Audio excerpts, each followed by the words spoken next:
다윗은 왕으로 기름 부음을 받았고, 또한 하나님께서 버린 그 사울 왕을 제거할 수 있는 좋은 기회가 여러 번 있었지만, 그는 자기 스스로 그 하나님이 기름 부음 받은 그 왕을 제거하지 않았습니다.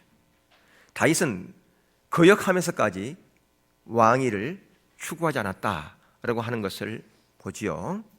하나님께서 세상에 정식적으로 하나님의 권위를 펴시던 때는 바로 이스라엘 왕국이 세워진 그때부터였습니다. 이스라엘 백성들이 가나안 땅에 들어갔을 때 하나님께서는 왕을 세우는 것을 원하지 않았습니다. 하나님이 그 이스라엘 나라의 왕이 되시고 직접 통치하시기를 원했어요. 그런데 이스라엘 백성들이 다른 나라 왕이 있는 것을 보고 참 부럽게 생각을 했어요. 그래서 우리나라도 왕이 있었으면 좋겠다라고 해서 때를 써서 이제 왕을 세운 그 왕이 누구냐? 바로 사울 왕이었습니다. 그런데 그 사울 왕이 하나님의 뜻 안에 온전히 순종하는 그런 삶을 살면 좋겠는데 그가 그렇게 못했어요. 결정적인 한 사건이 있었는데, 그것은 바로 아말렉과의 전쟁에서 하나님께서 그 아말렉에 살아있는 모든 것들은 다 진멸하라고 그렇게 명령했는데 불구하고 왕을 한 사람 살려놨습니다. 왜 살려놨을까요? 그를 포로로 잡아가서 만 백성들 앞에서 그 목을 밟으면서 자기의 유용을 드러내기 위해서 왕을 살려놨고요. 또 그리고 살찐 양과 소 그리고 좋은 것들을 남겨두었어요. 무엇 때문에 남겨뒀습니까? 자기 가지려고요? 아니요. 하나님께 제사 드릴 때 쓰려고. 소가 진짜 탐스러운 거예요. 양이 정말 좋은 거예요. 그 생각하기를 이거 하나님 앞에 제사 드릴 때 쓰면 너무너무 좋겠다, 제물로 쓰면 너무 좋겠다 해가지고 그 살찐 것들을, 좋은 것들은 다 남겨뒀어요. 뭐 하려고요? 제사 지내려고. 얼마나 귀한 마음입니까? 얼마나 선한 동기를 가지고 있었습니까? 그런데 하나님은 그를, 이 사건을 통해서 그를 버리기로 작정했다 그 말입니다. 그러면서 하나님께서 말씀하시기를 순종이 제사보다 낫다라고 그렇게 말씀하신 것을 볼 수가 있습니다. 이것을 계기로 하나님은 사울 왕을 버리고 누구를 왕으로 세웠는가? 누구에게 기름 부었는가? 다윗에게 기름 부어서 왕을 세웠어요. 그러니까 이제 이스라엘에는 왕이 두 사람이 있는 겁니다. 사울 왕이 있었고 다윗이 있었어요. 그런데 다윗은 여전히 누구의 권위 아래에 있었는가?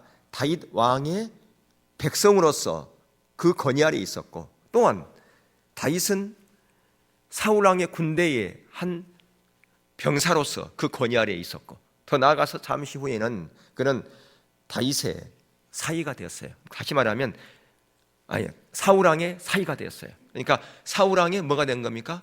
아들이 된 거죠. 그러니까 그건 사울 왕은 자기 아버지로서의 권위, 왕으로서의 권위, 또한 군대 장관으로서 권위 아래 있었다라고 그렇게 볼 수가 있다라고 하는 것입니다. 그런데 문제는 그 나라에 두 왕이 있는 거죠. 여러분, 한 나라에 왕이 두 사람이 있으면 안 되지 않습니까? 한 사람은 없어져야죠.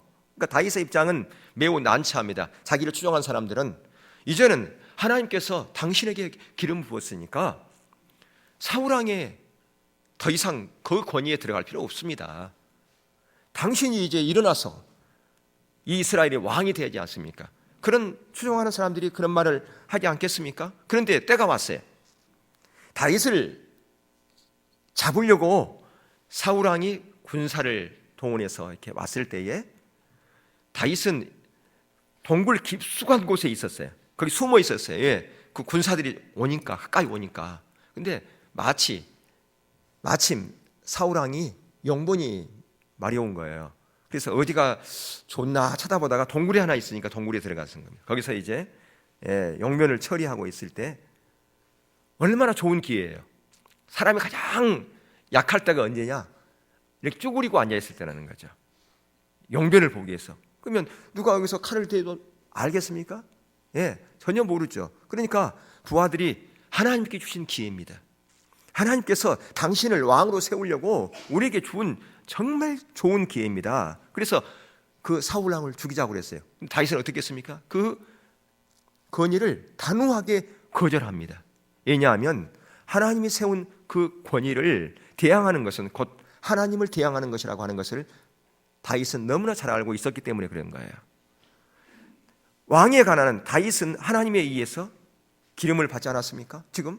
그러니까 자기가 지금 하나님의 기름 부음을 받은 자예요. 자기도. 그리고 하나님께서는 이 자기를 세웠고 사울 왕을 피했단 말이에요. 그러니까 하나님의 이런 놀라운 계획을 지금 다윗도 알고 있고 자기를 추종하는 부하들도 알고 있다 그 말이에요. 그러니까 이 하나님의 뜻에 맞게끔 행동하면 되지 않습니까? 객관적으로 너무나 타당한 거 아니겠어요? 하나님의 뜻이니까 사울 왕을 제거하는 것은 하나님의 뜻이에요. 그러니까 이성적으로 판단했을 때 객관적으로 우리의 생각하면 당연한 거 아니겠습니까? 선한 동기 아닙니까? 하나님의 뜻을 돕는 것은 선한 동기 아니냐 그 말이에요. 이성적으로 판단했을 때, 합리적인 사고로 판단했을 때 매우 타당한 일이라 그 말이죠. 어느 누구도 그래 참 잘했어, 그건 당연한 거지 라고 이렇게 호응할 겁니다. 근데 다윗은 그렇지 않았다고 말이에요. 왜 다윗은 그랬을까요?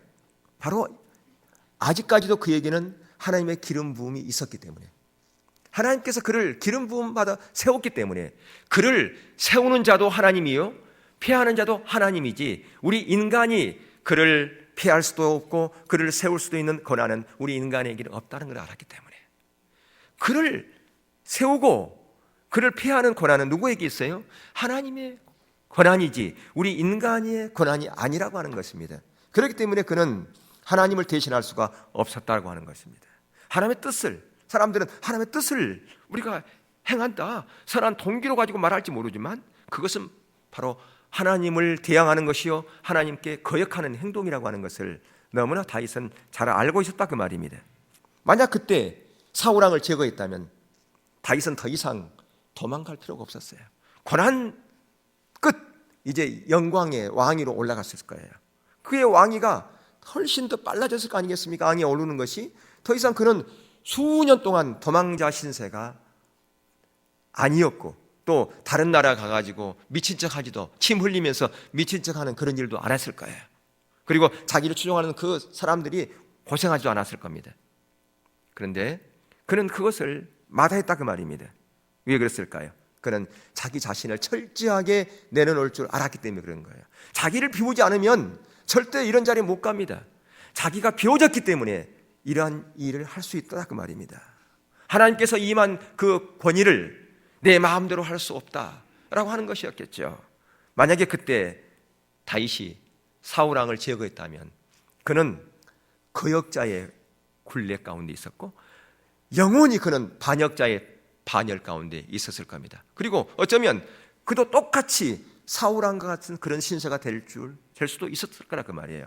예, 하나님께서 세우신 하나님의 그 기름 부음을 손댔기 때문에 어쩌면 다윗도 사울 왕과 같은 그런 이치로 전락할 수도 있었다 그 말이에요.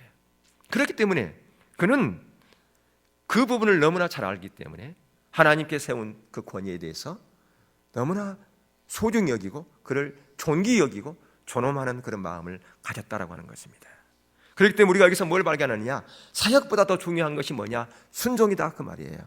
예, 우리가 얼마큼 하나님 앞에 헌신했느냐, 얼마큼 하나님 앞에 귀한 일을 했느냐, 그것보다도 순종이 더 귀하다 그 말입니다. 하나님을 섬기려면 권위에 순종하는 것이 절대적으로 필요한데요, 순종은 우리의 사역을 훨씬 더 능가하다 그 말입니다. 아무리 많은 내가 사역을 하고 아무리 많은 훌륭한 일을 업적을 남겼다 할지라도 그것은 순종보다 앞설 수가 없다라고 하는 거예요. 그래서 순종이 제사보다 낫다는 말씀을 하나님께서 하신 거죠. 만약 다윗이 사울 왕을 제거하고 그가 왕위에 올랐다면요, 그는 사울처럼 똑같은 무용지물의 그런 사람이 됐을 수 있고 있을 거고요, 그는 또 거역의 한 사람으로 남았을 겁니다. 그래서 우리는 구약에서 거역 한 사람을 꼽으라면, 그래서 우리는 사울 왕을 꼽잖아요. 신약에서는 누굴 꼽습니까? 유다, 예, 예수님의 제자였던 가룟 유다를 꼽지 않습니까? 바로 여기 사울 왕은 양과 소를 죽이지 않고 그것을 남겨둔 반면에요, 가룟 유다는 은 30을 탐했다 그 말이에요. 다 그 안에 선한 동기가 있는 것처럼 보이지만 그 안에 뭐가 있었는가? 욕심과 탐심을 가졌던 것을 볼 수가 있어요.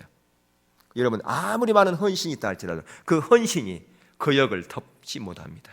아무리 많은 공로가 있다 할지라도 그 공로가 귀하다 할지라도 그 공로가 그 역의 죄를 덮을 수 없다 그 말입니다.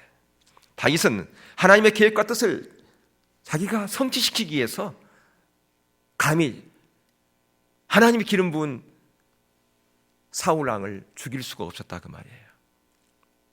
어쩌면 그 하나님의 뜻을 성취하기 위해서 한다고 이렇게 얘기하면 사람들이 다 맞아 하나님의 뜻을 성취시키는 것인데 뭐 하면서 다 박수를 칠지 모르지만, 근데 그것을 우리는 항상 우리의 합리적인 사고, 우리 이성보다 뭘 앞서야 되느냐? 성경 말씀을 앞서야 돼. 성경 말씀은 뭐라고 그러는가? 하나님의 의도는 뭔가? 그걸 봐야 돼. 우리의 이성, 우리의 합리적인 사고 판단, 그것이 앞서면 안 된다는 말이에요. 그래서 항상 우리는 뭐냐? 하나님께서 역사하실 때까지, 하나님께서 일하실 때까지 기다려야 돼요. 우리가 하나님을 일을 도우려고, 하나님의 뜻을 빨리 성취시키려고 내가 앞서가려고 하는 사람이 너무 많아요. 하나님, 제가 하나님의 뜻을, 하나님의 일하는 것을 도와드릴게요. 예, 우리가 하나님의 동역자로 우리를 부름받은 건 맞아요. 우리가 하나님의 도구가 돼야 돼요. 그러나 중요한 것은 언제? 하나님의 때에, 하나님의 시간에. 우리가 그 하나님의 때를 알고 하나님의 시간표대로 움직여야 된다 그 말이에요. 근데 하나님의 뜻을 아는 게 중요해요. 하나님의 의도를 아는 게 중요해요. 근데 그 의도와 목적은 언제 내가 수행해야 되느냐? 하나님의 시간표에 맞춰서, 하나님의 때에. 근데 우리는 하나님의 뜻을 내가 안다고 하나님의 시간표보다 앞서려고 그래요. 하나님을 도우려고 그래요. 하나님이 능력이 없습니까? 하나님께서 지혜가 없습니까? 아니에요. 우리보다 훨씬 더 능력이 많으시고 우리보다 훨씬 더 지혜가 많으신 분이에요. 근데 우리가 마치 우리의 능력과 우리의 지혜로 하나님을 도우려고, 하나님의 시기를 앞당기려고 하는 사람들이 있다 그 말이에요. 근데 그게 자칫 잘못하면 거역이 될 수 있다 그 말입니다. 지금 다윗은 사울 왕을 죽이지를 않았지 않습니까? 근데 무엇 때문에 지금 오늘 본문에 괴로워합니까? 그가 왜 괴로워합니까? 다윗의 조그마한 옷자락을 벤 것 때문에 지금 그가 괴로워하고 있지 않습니까? 내 주를 치는 것은 여호와께서 금식하는 것이니 그는 여호와의 기름 부음을 받은 자가 됨이니라. 지금 내가 지금 내 주를 쳤다, 그렇게 얘기하고 있어요. 조그마한 옷자락 빈 것을, 내 주를 내가 쳤고, 그리고 하나님의 기름 부음 받은 자의 반역 행위를 내가 했다라고 그렇게 지금 후회하고 있지 않습니까? 조그마한 칼로 다른 사람의 옷자락을 베는 것 같은 그 작은 행위, 그것은 큰 거 아닌 것 같아요. 그건 살인 행위가 아니지 않습니까? 근데 그것 때문에 지금 다윗은 괴로워하고 있다 그 말입니다.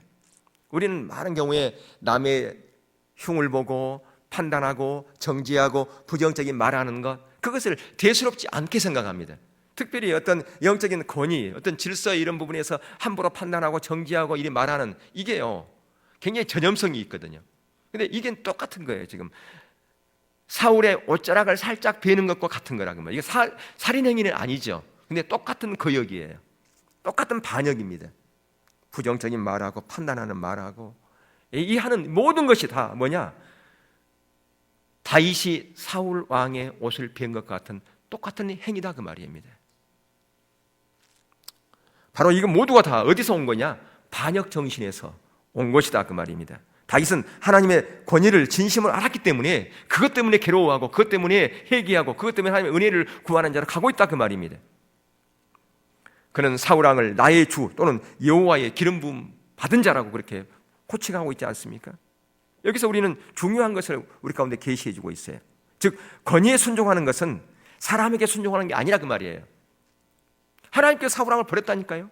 근데 지금 여기서 다윗은 사울 왕 개인에게 순종하는 것이 아니라 사울 왕에게 기름 부음 있는, 그 하나님께서 기름 부었던 그 기름 부음에 순종하고 있는 것을 볼 수가 있어요.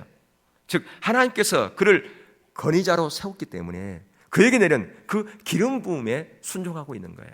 사람에게 순종이 아니라 그 말입니다. 다윗은 사울 왕의 기름 부음을 인식하고 있었고 그가 여호와의 기름 부음 받은 자라는 것을 그는 인정하고 있었던 걸 볼 수가 있어요. 이걸 알아야 돼요. 이걸 인정할 수 있어야 돼요. 그래서 그는 사울을 죽이기 위해 손을 내밀기보다는 차라리 생명을 위해서 그냥 도망쳐 버렸습니다. 오늘날 많은 사람들이요, 어떤 정치인들 보면 대통령들을 막 입으로 씹고 막 하는 사람들이 막 있어요. 그게 얼마나 큰 죄인지도 몰라요. 어떤 사람이 불신자가 아니요, 믿는 사람들이 함부로 막 그렇게 얘기하는 사람들이 많이 있거든요. 그게 얼마나 큰 잘못인지 모르고 있어요.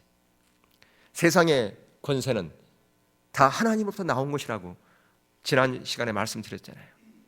예, 특별히 우리가 교회 공동체에서 마찬가지입니다. 영적인 권위의 이런 부분, 기름 부음을 하나님께서 부은 자를 함부로 여러분들이, 사울왕은 지금 잘못한 거 있잖아요. 하나님께서 그를 피했다니까요, 버렸다니까요.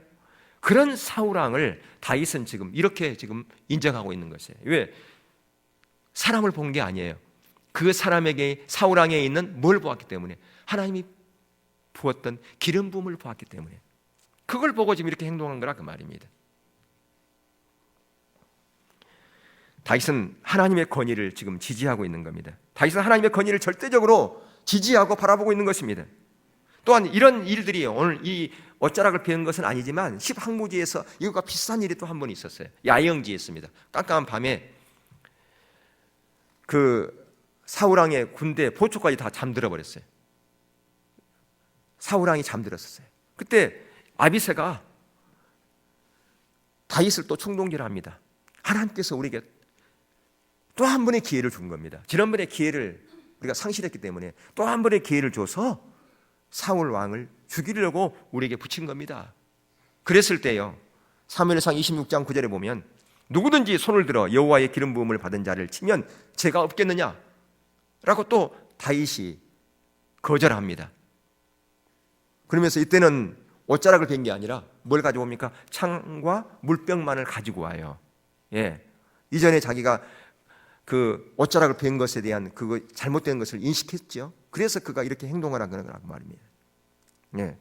그래서 사무엘상 31장 3일 하 1장에 보면 여기에 이제 그 아말렉과의 전쟁에서 이스라엘이 대피하고요, 사울왕까지 죽어요. 근데 사울이 고통스러워하며 자기 자신을 다른 소년들에게 죽여달라고 그렇게 요청을 해요. 그래서 그가 죽거든요. 근데 이때 이제 그 사울 왕의 죽음에 있었던 그 아말렉 소년이 상을 바라고 다윗에게 쫓아옵니다. 그럼 뭐라고 했냐? 제가 당신의 숙적인 사울 왕을 제거했습니다. 그러니까 자기는 상 받을 줄 알았어요. 상은 커져 오히려 벌을 받았어요. 왜 벌을 받았습니까? 하나님의 기름 부음 받은 자를 함부로 손댔다고 그래가지고 벌을 받은 거 아닙니까? 여러분, 다윗은 하나님의 권위를 지지했기 때문에 하나님은 그를 뭐라고 불렀니? 내 마음에 합한 자라, 그렇게 불렀습니다. 그리고 하나님 나라는 지금도 계속됩니다. 왜 하나님 나라가 지금 계속됩니까? 예수님은 바로 이 다윗의 후손으로 오셨죠. 예, 그리고 그 예수님께서 하나님 나라를 처음 이루셨어요. 예수님께서 오시면서 하나님 나라가 시작되었어요. 그리고 그 하나님 나라는 계속해서 완성되어 갑니다. 아직 완성은 아니죠. 근데 계속해서 하나님 나라가 세워져 가고 있어요. 언제 완성되겠습니까? 예수님께서 재림한 그때 하나님 나라가 완성되겠죠. 지금 우리가 살고 있는 이 모든 하나님 나라, 바로 이것은 다윗의 나라입니다. 다윗으로부터 계속되어진 하나님 나라라 그 말입니다. 이만큼 바로 다윗으로부터 이 모든 것이 진행되었어요. 왜 그럴까요? 그가 그렇게 권위에 대해서, 하나님의 기름 부음에 대해서 소중히 여기는 그런 마음을 가지고 있었기 때문에 그게 가능했다 그 말입니다. 우리는 우리 안에 있는 그렇기 때문에 거역의 쓴뿌리를 제거할 필요가 있어요. 우리 한국 사람들은 특별히 이런 거역의 쓴뿌리들이 많이 가지고 있습니다. 특히 야당적인 그런 성향들이 많이 있어요. 우리에게는 반항적인 성향들이 많이 있습니다. 그러다 보니까 우리도 모르게 그런 거역의 쓴뿌리들이 나도 모르게 자라나고 있어요. 그리고 그것이 뭘로 나오느냐? 말로 막 나오는 거죠. 판단하는 말로, 부정적인 말, 이런 부분을 하면서도 그것이 하나님을 대항하고 있는지 전혀 몰라요. 기름 부음에 그것을 대항하는 것은 결국은 누구를 대항하는 것인가? 하나님을 대항하는 거예요. 하나님과 대항하고 있는 거라 그 말이에요. 여러분, 우리가 하나님과 대항하는 사람이 어디 있겠습니까? 하나님과 맞서 싸우는 사람이 어디 있습니까? 근데 내 말과 내 행동, 내 생각이 그렇게 그런 자리로 가고 있는데도 불구하고 우리는 나는 아니야라고, 나는 하나님을 잘 섬겨라고 그렇게 생각한다 그 말이에요. 여러분, 그렇기 때문에 이 시대를 살아온 저희 여러분들은 정말 이 영적 권위, 특히 이 순종에 대한 이런 부분을 바로 알 필요가 있어요. 예수님도요 정말 순종을 배우셨어요. 예수님이 순종 한번 볼까요? 빌립보서 2장 5절에 11절 말씀 한번 볼까요? 빌립보서 2장 5절에 11절 텐데요. 시작. 너희 안에 이 마음을 품으라.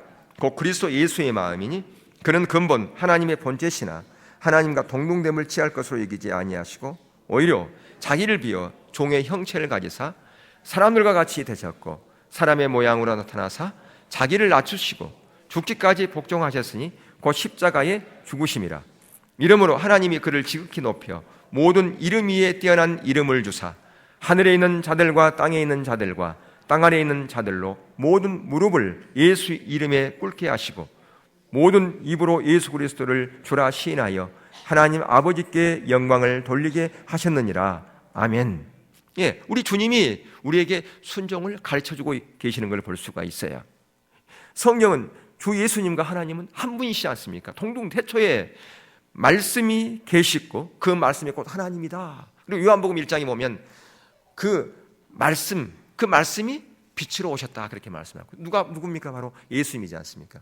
말씀을 통해서 천지를 창조하셨고요. 그러니까 예수님께서 이 천지를 창조하실 때 그때 일하셨던 그 하나님이라 그 말입니다. 그러니까 아버지와 아들은 동등한 자리에 있는 겁니다. 능력과 소유, 이 모든 부분에 있어서 동등하신 분이에요.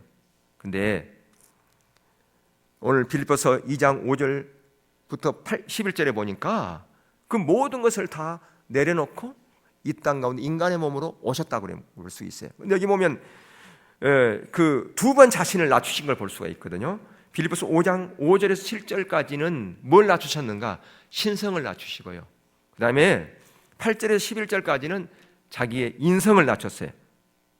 여기 보면 주님께 세상에 오셨을 때 그분의 그 신성, 영광과 능력과 지위 형태, 이 모든 것을 철저하게 비우셨어요. 하나님과 동등됨을 취하지 않고 오셨단 말이에요. 그러니까 철저하게 뭘 비웠는가? 신성을 비웠다는 거죠. 근데 또 한 번 비우셨어요. 인간의 몸으로 오면서 또 비우셨어요. 그가 왕궁의 왕자로 오는 게 아니라 뭘로 오셨어요? 인간의 몸 중에서 가장 종으로 오셨다. 가장 가난한 집의 목수의 아들로 그가 어디에 태어났어요? 양구위에 태어났다 그 말이에요. 인간의 몸으로 오셔도 그가 종의 형체로 인간 중에서도 가장 낮은 자리로 그가 임하신 것을 볼 수가 있습니다. 하나님은 이렇게 두 번 자기 자신을 낮추셨던 것을 볼 수가 있습니다.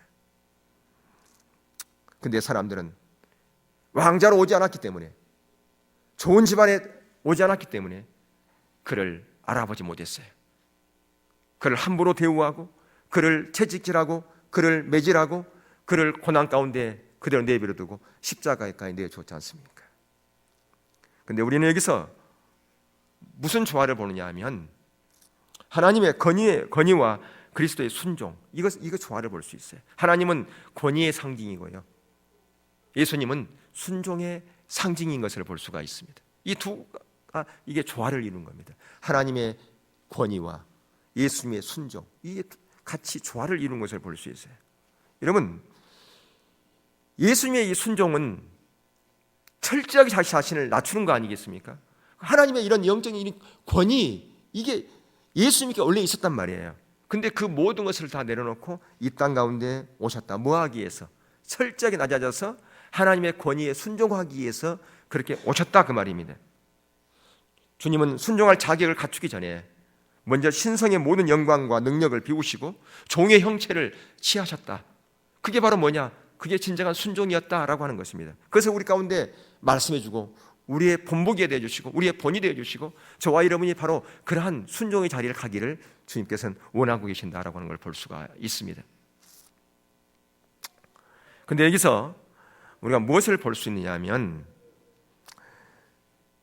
그리스도로 충만한 것은 순종으로만 충만할 수 있다라고 하는 것입니다.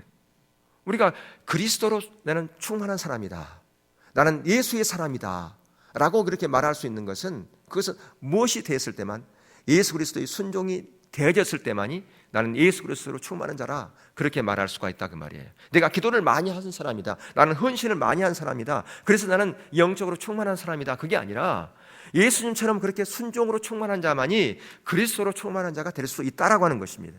그것을 우리 가운데 교훈해 주고 있다라고 하는 것이죠. 주님께 순종의 모범을 보였기 때문에 아버지께서는 그리스도의 머리가 되셨고요. 이 권위와 순종은 둘 다 하나님께서 만드신 거잖아요. 근데 이 그리스도의 이 권위와 순종, 이것은 세상 사람들은 알지 못해요. 아니요, 세상 사람이 아닌 믿는 자들도 잘 알지 못합니다. 하나님이 세운 권위와 그 순종을 잘 알지 못해요. 이 권위와 순종을 알 때 우리가 참다운 신앙생활을 할 수 있는 거예요. 진정한 믿음은, 진정한 그리스도인은 이 권위와 이 순종의 이 조화, 이 밸런스를, 이 부분을 분명히 알아야 된다고 하는 것입니다. 그래야 우리는 이 순종의 원리를 따라서 하나님이 기뻐하는 자리에 가기 때문에 그래요. 이 순종의 원리를 모르면 난 나름대로는 열심히 뭔가를 한다고 그래요. 아까도 말씀드렸지만 내 헌신이 이 거역을 덮을 수 없다니까요. 내가 아무리 순종하고 예배 자리에 있는데도 내 마음과 내 생각과 내 말하는 것이 거역의 자리에 있으면 그것은 참다운 그리스도의 자리에 있는 게 아니라는 겁니다. 어떤 사람들은 이렇게 얘기하는 사람이 있어요. 왜 내가 순종해야 합니까? 우리 모두는 다 형제 자매인데, 형제 자매인데 내가 왜 순종합니까? 교회가 무슨 수직적인 관계입니까? 수평적인 관계이죠. 그렇게 말하는 사람이 있어요. 어떤 사람이? 불신자가요? 초신자가요? 아니요. 직분자가 그런 얘기를 하더라니까요. 우리는 물론 수평적인 관계예요. 우리 모두는 다 왕같은 제사장으로 우리는 다 형제 자매예요. 그건 부인할 수 없어요. 그런데요, 하나님이 세운 이 영적인 권위 안에서 그 모든 것이 가능하다 그 말이에요. 그걸 떠난 형제 자매다. 우리 다 똑같다. 그러니까 이 권위에 대한 이것을 무시해도 된다. 그러면 전혀 하나님도 모르고 성경도 모르는 거라 그 말입니다. 왜 예수님께서 하나님의 형상을 비우고 이 땅 가운데 오셨을까요? 그것도 그냥 인간으로 온 게 아니라 인간 중 가장 낮은 자로 오셨을까요? 그게 왜 그랬을까요? 철저하게 하나님의 권위 안에 순종하기 위해서 그렇게 하신 거라 그 말이죠. 하나님과 동등됨을 취하지 않았다 그 말이에요. 근데 우리가 형제 자매인데 우리가 다 똑같은데 이런 말할 수 있는 자격은요 우리에게는 없어요. 이런 말할 자격은, 이런 말을 하는 수 있는 분은 하나님밖에 없어요. 근데 우리가 쉽게 그냥 우리가 다 형제자매인데 뭐 순종할 필요 뭐 있습니까? 이런 말을 하는 거예요. 이것은 우리의 권한이 아니에요. 우리가 할 수 있는 말이 아니에요. 이것은요 하나님이 할 수 있는 말이지. 근데 이게 얼만큼 잘못된지도 몰라요. 내가 지금 어떤 말을 하고 있는지 몰라요. 하나님 자리에서 내가 말하고 있는지도 몰라요. 그게 얼마나 이게 무서운 건데, 이 무서운 말들은요 하고 있어요. 무서운 말들을. 그게 얼만큼 큰 죄인지도 모르고 함부로 막 내뱉습니다. 그리스도는 순종의 대표자고요. 하나님은 권위의 대표자입니다. 여러분, 신성에 관해서는 아들과 아버지가 서로 동등하다고 말씀드렸어요. 그런데 그 모든 것을 다 포기했을 때 하나님께서 다시 그 예수 그리스도를 높이죠. 어떤 자리까지? 주님의 자리까지, 주의 자리까지 높인 것을 볼 수 있습니다. 예수님께서 주가 되신 것은요 철저히 자신을 낮췄을 때 하나님께서 그를 다시 높였을 때 주가 된 거예요. 바로 예수님이 우리 주가 된 것은 그가 모든 것을 내려놨을 때 그분이 주가 된 것이다 그 말입니다. 그리스도의 신성은 그의 본래 인격에서 나온 것인데, 즉 그리스도가 하나님이신 것은 그의 고유한 본질입니다. 그러나 그리스도의 주되신 것은 그것은 그냥 된 것이 아니라 철저하게 자기가 낮아졌기 때문에 하나님께 그를 높이셔서 주가 된 것이다 라고 하는 겁니다. 그래서 우리의 주님의 탄생은 실제로 하나님이 우리 가운데 나타나신 것이죠. 무엇을 통해서? 순종을 통해서, 철저한 순종을 통해서 그분께서 우리의 주님 되시는 그 하나님으로 다시 우리 가운데 나타나셨다라고 하는 것입니다. 근데 여기서 우리가 한 가지 짚고 넘어갈 것은 뭐냐면 예수님께서는 그 순종을 그냥 순종이 아니었다 그 말이에요. 철저한 고난을 통해서, 자기가 비워짐을 통해서 이 고난이 순종을 만들게 했다, 라고 하는 걸 볼 수 있어요. 자, 히브리서 5장 7절부터 9절을 볼까요? 함께 보겠습니다. 시작. 그는 육체에 계실 때에 자기를 죽음에서 능히 구원하실 이에게 심한 통곡과 눈물로 간구와 소원을 올렸고 그의 경건하심으로 말미암아 들으심을 얻었노라. 그가 아들이시면서도 받으신 고난으로 순종함을 배워서 온전하게 되셨은즉 자기에게 순종하는 모든 자에게 영원한 구원의 근원이 되시고. 여기 8절에 뭐라고 그랬습니까? 그리스도께서 받으신 고난으로 뭘 배웠다고요? 순종을 배웠다는 거죠. 순종을 원래부터 가지고 오신 분이 아니라 고난을 통해서 순종을 배웠다라고 그렇게 말씀하고 있습니다. 고난은 주님으로부터 뭘 이끌어냈는가? 순종을 이끌어냈다. 우리가 이걸 볼 수가 있어요. 우리 가운데 때로는 고난이 있을 수 있어요. 우리 가운데 어떤 경우에 아픔이 있을 수 있어요. 우리 가운데 어떤 문제가 있을 수 있어요. 왜 그런 문제와 아픔과 고난이 있겠습니까? 순종함을 배우라고. 순종함을 통해서 뭐 해야 되니까? 9절에 온전하게 되셨은즉. 우리가 장성한 분량, 성숙한 그리스도인이 되는 것은 바로 고난을 통해서 순종함을 배울 때 우리가 온전한 자리까지 간다 그 말이에요. 그걸 주시기 위해서 우리 가운데 때로는 고난을 주어요. 그러니까 고난은 또 다른 축복이다 그 말이에요. 그러니까 그리스도의 고난은 그게 나를 하나님께 버린 게 아니에요. 하나님 왜 하필이면 접니까? 왜 저에게 이런 아픔을 주십니까? 왜 저에게 이런 고통을 주십니까? 저에게 이런 고난을 주십니까? 그렇게 하나님께 항변하는 사람들이 있어요. 하나님의 진정한 뜻을 알면 하나님 감사합니다. 이런 고난을 통해서 내가 순종함으로 저를 온전한 자리로 세우기 위한 하나님의 의도시군요. 감사해야 된다 그 말이죠. 그러니까 예수님은 이런 고난을 통해서 뭘 배웠다고요? 순종함을 배웠다라고 하는 것입니다. 지금도 하나님께서는 저와 이름을 통해서 이런 아픔과 고난을 통해서, 문제를 통해서 순종함을 배우기를 원하는 겁니다. 그렇게 순종할 때 여러분은 장성한 분량까지 가게 되는 거예요. 진정한 리더자로 세워지는 거예요. 하나님께서 여러분을 축복하려고, 여러분을 세우려고, 여러분에게 놀랍게 은혜를 베풀어 주시려고 고난을 주시는데 우리는 그 고난을 붙잡지 못해요. 그 고난 가운데 순종함으로 못 나가요. 그러면 하나님의 뜻은 이루어지지 않죠. 존 비비어 목사님이 쓴 순종이라는 책이 있습니다. 그 책에 보면 이런 예화가 있어요. 여러분 존 비비어 목사님의 순종의 책을 안 읽어보신 분들은 꼭 한 번씩 사서 보세요. 거기에 그 존 비비어 목사님이 그 목회 초년 시절의 얘기가 나와요. 그가 이제 목회에 처음 들어갔을 때 그것도 대형 교회에서 중고등부 사역을 한 번도 해보지 않은 자기에게 대형 교회에서 청빙이 왔어요. 얼마나 좋은 기회입니까? 그러니까 이제 한편으로는 두렵고 떨리고, 어떻게 내가 중고등부 이때 전혀 경험이 없는데 내가 어떻게 할까? 그것도 큰 교회에. 그래서 그가 이곳저곳을 이렇게 수소문한 끝에 중고등부 사역이 아주 잘 돼 있다고 하는 루이지애나에 있는 어떤 교회를 알게 됐어요. 그리고 그 교회를 탐방하고요, 그 교회 프로그램을 자기가 섬기는 교회 중고등부에 그걸 도입하려고 담임 목사에게 건의하고 허락을 맡았어요. 근데 그 중고등부 교회가 이렇게 잘 세진 그 교회는 어떤 교회냐 그러면 중고등부 셀이 100개가 되고요, 중고등부 학생들이 중고등부 학생들이 1250명이에요. 엄청나지 않습니까? 1250명이면. 그리고 중고등부 예배를 1500명이 동시에 드릴 수 있는 예배 공간이 중고등부만 위해서 따로 예배실이 있어요. 그래서 그 교회 프로그램을 도입하기 위해서 교회에서 이제 목사님에게 건의하고 해서 70명의 리더들을 선발해서 그 훈련을 받기 시작합니다.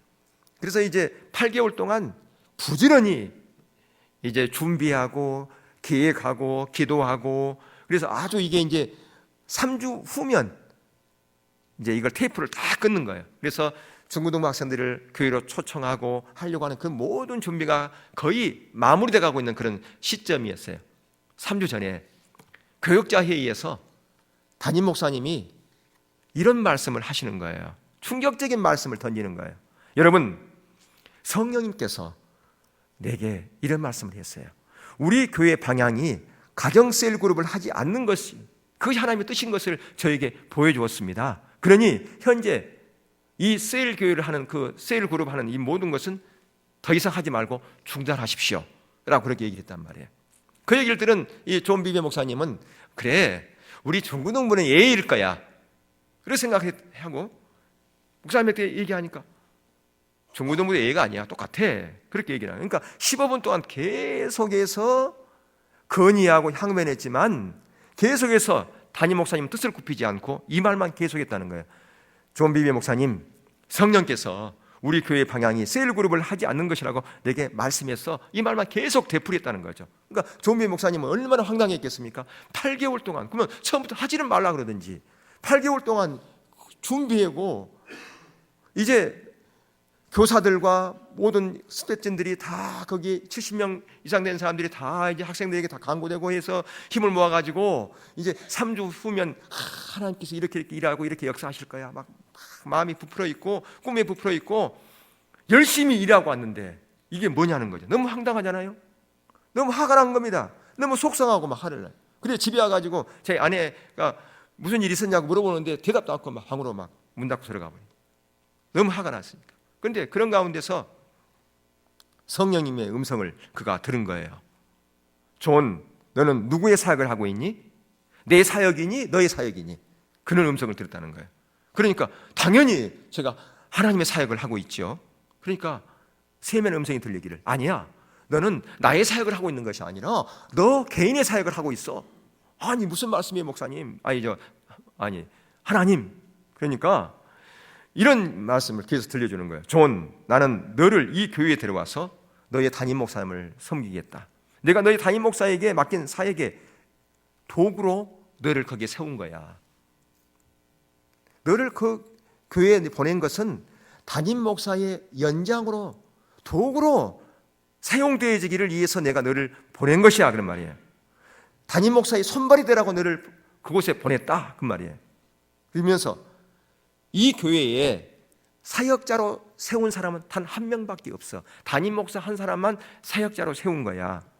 존, 내가 너희 담임 목사를 섬기게 한 기간에 대해서 내가 너희를 심판한다면 네가 얼마큼 중고등부를 성장시키고 얼마나 학생들의 영혼을 많이 구원했는가, 나는 그것 보지 않아. 뭘 본 줄 아는지? 내가 얼만큼 그 담임 목사에게 순종했느냐, 충성했느냐, 나는 그것 보고 심판할 거야. 그런 말씀을 드리는 거죠. 그러니까 한 번도 그거에 생각도 못했는데 그런 얘기를 드린 거예요. 그러면서 존 비베 목사님이 더 충격적인 음성을 듣는 겁니다. 사실 내가 이 올랜드 지역, 거기가 올랜드 지역이었는가 봐요. 이 올랜드 지역의 모든 중고등학생들이 다 너를 통해서 구원 받는다 할지라도 너희에 세운 목사에게 충성하지 않고 복종이 않은 것 때문에 너는 심판받을 거야. 그런 충격적인 말을 그가 들었다는 거죠. 예. 오늘날 많은 경우에 우리가 마음이 나눠지고 분열되고 공동체 안에 분열이라는 이런 모든 것들이 다 이런 부분들을 모르기 때문에 그런 거예요. 이런 중요성을 모르기 때문에 사람들은 자기에게도 말씀하셨다, 나에게도 말씀하셨다. 그래서 하나님의 세우신 어떤 권위와 질서를 무시하고 함부로 행동하는 사람들이 많이 있어요. 그게 얼만큼 잘못되는지는 몰라요. 그것이. 그 베드로 사도가요, 베드로전서에서 그가 그런 얘기를 하잖아요. 자기가 변화산상에서 있었던 그 체험의 얘기를 합니다. 놀라운 체험이지 않습니까? 변화산상에서.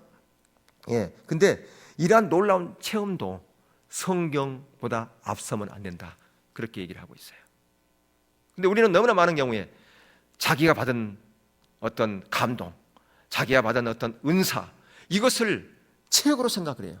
그러면서 영적인 질서와 권위, 이것을 함부로 무시하고 자기 체험받은 그걸 가지고 주장하려고 하는 사람이 너무 많아요.